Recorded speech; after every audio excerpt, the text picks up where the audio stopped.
नमस्कार,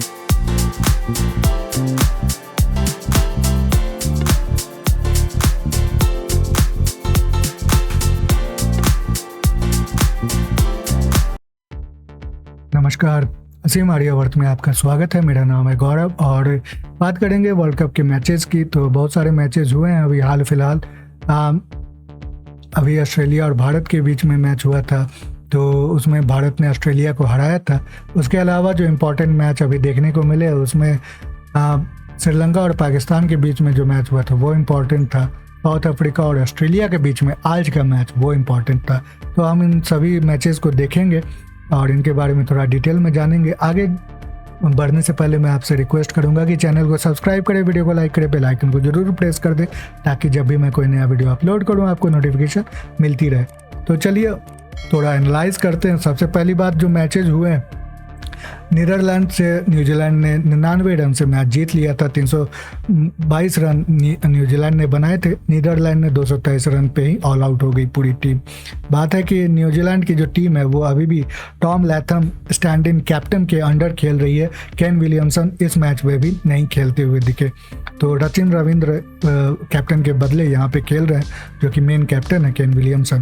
उसी तरह और नीदरलैंड की जहाँ तक बात है, टीम ये अच्छी प्रोग्रेस मुझे दिख रहा है इनमें कि ये अब सीरियस हो रहे हैं अपने क्रिकेट को लेके।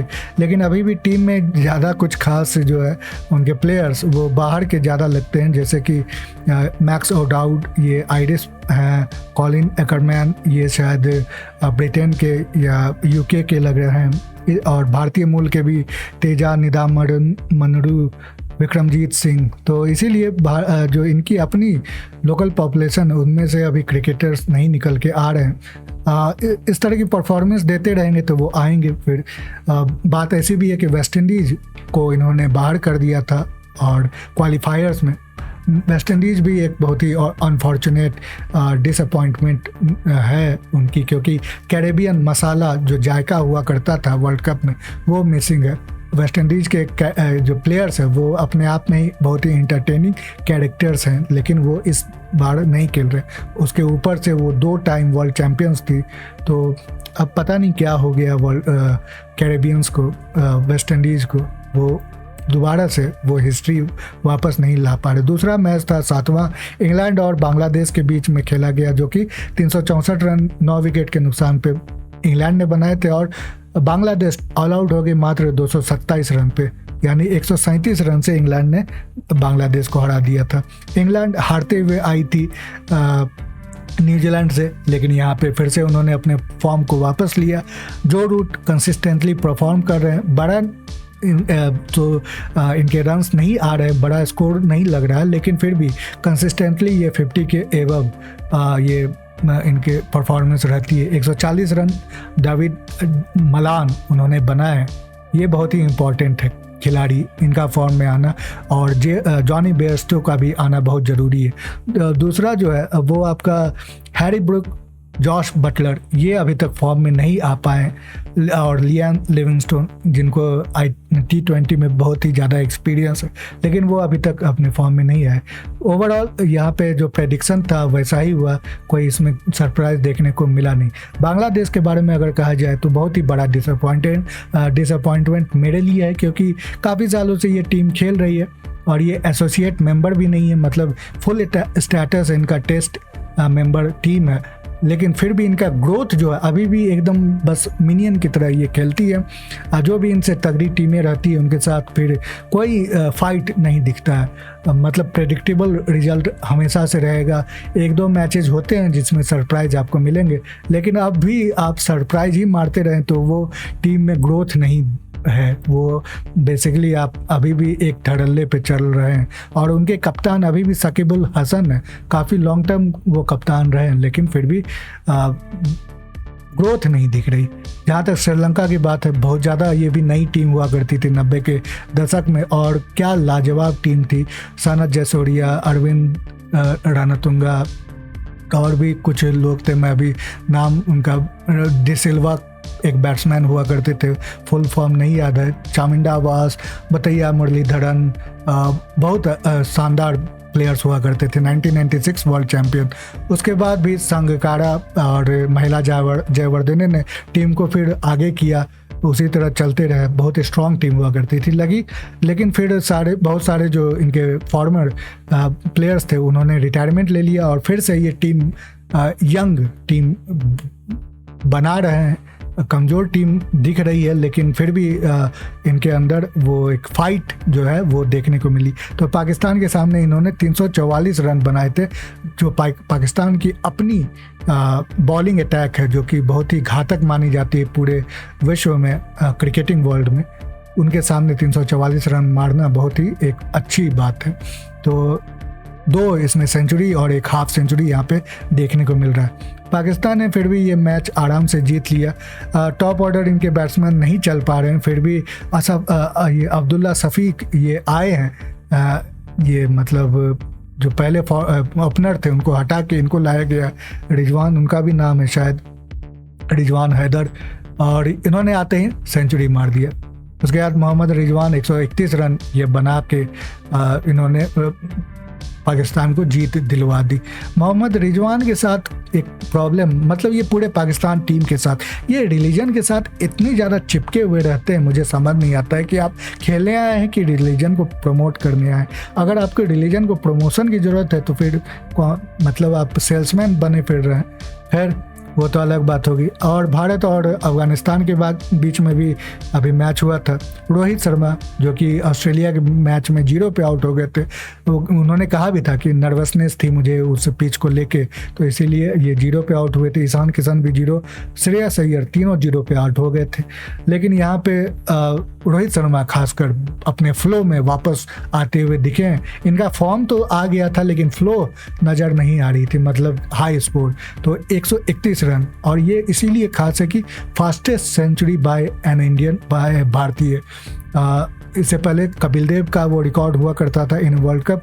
उसके अलावा वर्ल्ड कप में सबसे ज़्यादा सेंचुरी जो है वो रोहित शर्मा की है, अब हो गई है, पहले सचिन तेंदुलकर की हुआ करती थी। विराट कोहली शानदार फॉर्म में उनकी अभी भी जारी है और नॉट आउट रहे। ऑस्ट्रेलिया के समय ये आउट हो गए थे और अपने आप को ही कोच रहे थे कि उनको मैच फिनिश करके आना था, लेकिन इस बार वो नॉट आउट होके निकले हैं। श्रेयस अय्यर 25 उन्होंने भी बनाए, नॉट आउट रहे, तो इन सभी का फॉर्म आना जरूरी है। ईशान किशन वो भी 0 पे आउट हुए थे, 47 रन उन्होंने भी बनाए। तो ईशान किशन शुभमन गिल के लिए खेल रहे हैं। अब शुभमन गिल अगर 14 तारीख को ठीक होते हैं तो ईशान किशन को बाहर बैठना पड़ेगा, तो देखा जाएगा उस समय कैसी हालत है डेंगू के बाद शुभमन गिल की।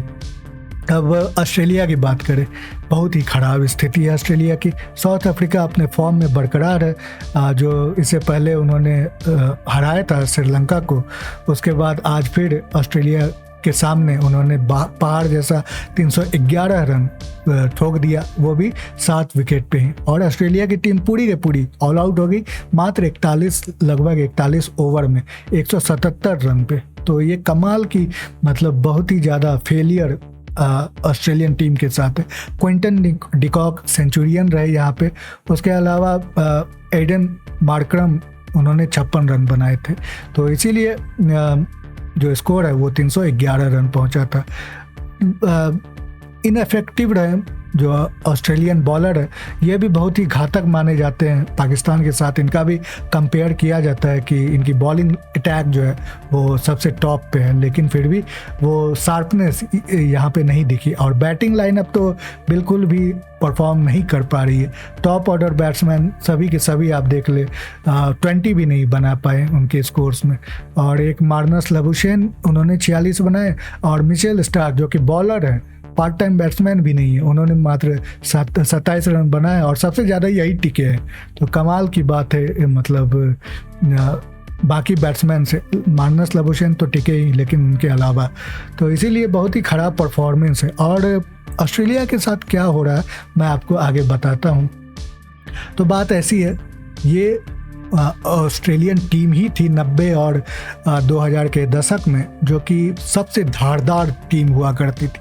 ऐसी dominating team, 5 times world champion रही है ये टीम।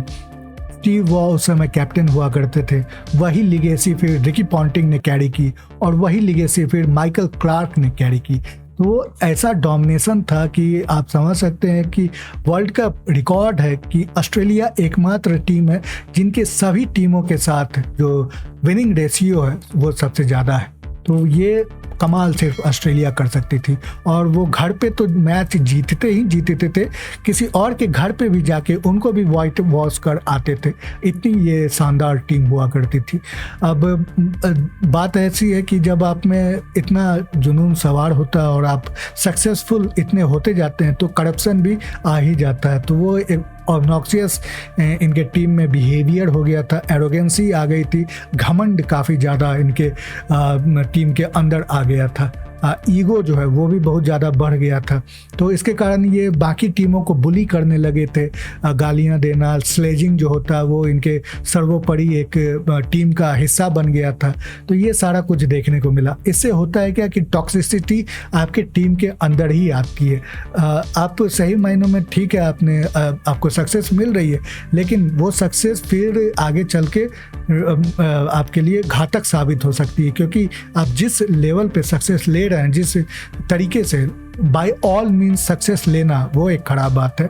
और उसी का कारण ये हुआ कि टॉक्सिसिटी इतनी बढ़ गई। तो आपको माइकल क्लार्क और शेन वॉटसन का वो एक जो हुआ था टेंशन, वो तो आपको याद ही होगा। साथ में ये भी देख ले सैंड पेपर गेट। तो ये स्टीव स्मिथ इस समय कप्तानी कर रहे थे और साउथ अफ्रीका में इंसिडेंटली ये गेम था, टेस्ट था, और Steve Smith captain, David Warner इसमें वाइस कैप्टन थे। और ये जो प्लेयर था ये पकड़ा गया बॉल टैंपरिंग करते हुए। सैंड पेपर जो फर्नीचर के ऊपर वो एक पेपर घसते हैं जिससे स्मूथनेस आती है, उसी पेपर को ये बॉल पे घसते हुए दिख रहा था। इससे उनके बॉलर्स को फ़ायदा होता। तो ये सारा चला सिलसिला, और इसके कारण तीनों जो प्लेयर्स हैं इनको पनिशमेंट मिली थी, कैरियर ख़राब करने वाली पनिशमेंट थी। तो बाद में स्टीव स्मिथ और डेविड वार्नर वापस आ गए। स्टीव स्मिथ को अपनी कप्तानी गंवानी पड़ी, डेविड वार्नर को भी अपनी कप्तानी वाइस कैप्टनसी गंवानी पड़ी थी। तो ये उस समय का वो किस्सा है। स्टीव स्मिथ फेमस उनके फुटेज है रोते हुए प्रेस कॉन्फ्रेंस में। तो ये सारा सिलसिला उसी टॉक्सिसिटी से फैला था। अब बात करते हैं कि भारत की ये टीम में क्या चल रहा है। तो रोहित शर्मा और राहुल द्रविड़ के नेतृत्व में as a coach, as a captain जो है वो टीम बहुत ही अच्छा कॉम्बिनेशन निकल के आया है। इससे पहले बहुत सारे एक्सपेरिमेंट किए थे, मतलब लगभग 1.5 साल रोहित शर्मा और राहुल द्रविड़ ने बस एक्सपेरिमेंट ही किए, नए नए प्लेयर्स को लाना, नई नई कॉम्बिनेशंस को देखना, नए तरीके के स्ट्रैटेजी को अपनाना। तो मैच हार भी रहे थे और ये काम कर रहे थे। बहुत ज़्यादा इन पे क्रिटिसिज्म भी हुई थी, क्योंकि इससे पहले विराट कोहली का एक बहुत ही सक्सेसफुल कैप्टनसी का स्टिंट हुआ था। तो अब जाके पता चला है कि वो क्यों ऐसा कर रहे थे। एक लॉन्ग टर्म विजन था। Even though T20 world cup वो हार गए थे और टेस्ट चैंपियनशिप जो है वो भी हार गए थे, फिर भी अब जाके अब एशिया कप में जो एक दूसरे ढंग की भारतीय टीम दिखी है, और वही फॉर्म अभी वर्ल्ड कप में भी कैरी ऑन हुआ है इनके 2 मैचेस, खासकर ऑस्ट्रेलिया के खिलाफ। तो उससे पता चलता है कि कितनी ये टीम में सुधार, वो बैलेंस, वो स्ट्रेंथ, कोर स्ट्रेंथ, कॉम्बिनेशन, वो केमिस्ट्री अब दिख रही है। तो विराट कोहली के बारे में बात कर लेते हैं। विराट कोहली की कैप्टनसी उनकी कहा जाता है कि सबसे ज़्यादा सफलता से और असफल कप्तान है वो। सफलता इसीलिए कि सबसे ज़्यादा मैच जिताने वाले even in home and abroad वो कैप्टन रहे हैं भारतीय टीम की, लेकिन उसके साथ ही एक भी ICC ट्रॉफी नहीं जिताने वाले भी वही कप्तान रहे। फिर चाहे वो चैंपियंस ट्रॉफी हो, फिर T20 वर्ल्ड कप हो, या फिर ODI वर्ल्ड कप। तो ये एक उनके साथ प्रॉब्लम दिखी थी। इसके अलावा जो है IPL में भी उन्होंने एक भी ट्रॉफी नहीं जिताई एज ए कैप्टन RCB के। वही रोहित शर्मा ने 5 IPL टाइटल जीते थे मुंबई इंडियंस के साथ। तो सबसे सफलतम कप्तान रोहित शर्मा रहे हैं महेंद्र सिंह धोनी के साथ। उसके साथ ही टॉक्सिसिटी मैंने बताया, तो विराट कोहली बहुत ही ज़्यादा एग्रेसिव, और इनका भी वही था कि जिस तरीके से भी हो हमें जीत हासिल करनी है। तो उन्होंने कई ऐसे एक्सपेरिमेंट करना शुरू कर दिया था जो अपने प्लेयर्स को ही अच्छा नहीं लग रहा था। मतलब उनका स्टैंडर्ड इतना हाई हो गया था फिटनेस को लेके कि सभी प्लेयर्स को वो चाहते थे कि 6 पैक्स हों उनके, और मतलब यो टेस्ट वो करवाते थे। तो जो स्पिनर्स होते हैं वो जनरली उतना एक्टिव नहीं होते हैं, तो उनको भी 6 पैक्स आप करवाना चाहें तो आप रोहित शर्मा का ही देखें, भाई उस तरह का तो फिटनेस उनका नहीं है जो रोहित मतलब जो बॉडी जिस हिसाब से विराट कोहली की है। लेकिन फिर भी सीनियर थे तो उनको तो कुछ नहीं कहा जा सकता था, लेकिन बाकी जो और प्लेयर्स थे उन पे विराट कोहली का एक रौद्र रूप दिखाई पड़ता था। तो कई उनसे लोग मतलब टीम के अंदर भी जो लोग हैं वो ज़्यादा खुश नहीं थे। अमित मिश्रा खासकर इसमें है, अंबटी रायडू, करुण नायर, इन सभी टीमों मतलब को निकाल दिया गया था। और कुलदीप यादव भी एक समय तो बिल्कुल ही भुला दिए गए थे। रविचंद्रन अश्विन भी भुला दिए गए थे ओडीआई मैचेस से, जबकि वो अभी खेल रहे हैं वर्ल्ड कप में। तो ये बहुत ही एक बड़ी बात थी विराट कोहली को लेके। फिर बीसीसीआई के साथ भी उनका कुछ प्रॉब्लम था। तो हर तरफ से विराट कोहली उन जो है मतलब फोकस क्रिकेट से कहीं हट गया था। बात मानने वाली ये है। क्रिकेट में भी अगर देखें तो फील्ड पे पॉलिटिकल जो एक उन्होंने स्टांस लिया था नी झुकाने का BLM के लिए, यानी ब्लैक लाइव्स मैटर, वो भी क्रिकेट फैंस को उतना पसंद नहीं आया था।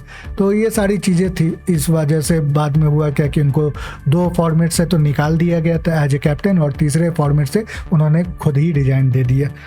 बात अब ऐसी है कि